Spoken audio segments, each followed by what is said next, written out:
मैले जेनजीबाट चाहिँ एकदम दुःख पाएको छु। धम्की सम्की मार्ने हत्या गरिदिने के गरिदिने। तर मैले चाहिँ के गरेँ भने मुटु थामेर एउटा मान्छेले हुन्छ नि कहीले दशरथसँग जाँदा रथको त्यो चुकुरमा आफ्नो औलो हुन्छ चुकुर फुस्केर गएर हो सेम त्यही कन्डिसनमा राष्ट्र बचाउन म लागेको। म कुनै बालेनको पुजारी पनि होइन, कुनै रविको पुजारी पनि होइन, म कुनै पार्टीको पनि पुजारी होइन। म त जज हो, न्यायाधीश हो।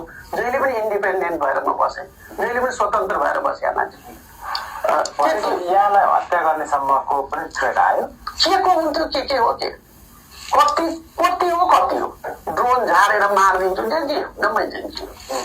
यिनी बालेनको ग्रुप ल्याएर दैनिक जस्तो हामीले हप्काउँथ्यो, मलाई हप्काउँथ्यो आएर यो गर्दै त्यो गर्दै भनेर हप्काउँथ्यो। कहाँ उहाँहरूले अलिकति सम्झिनुपर्छ। यसरी चल्दैन मुलुक, यसरी चल्दैन। यसरी यो जिद्दी गरेर जबरजस्ती गरेर चाहिँ मुलुक चल्दैन। जनताप्रति एउटा भाव राखेर मेरो भनाइ त के छ भने पोलिटिकल सिस्टममा एउटा पार्टी आइसकेपछि कुनै अरू पार्टीको मान्छे पनि आफ्नै पार्टी हुन्छ।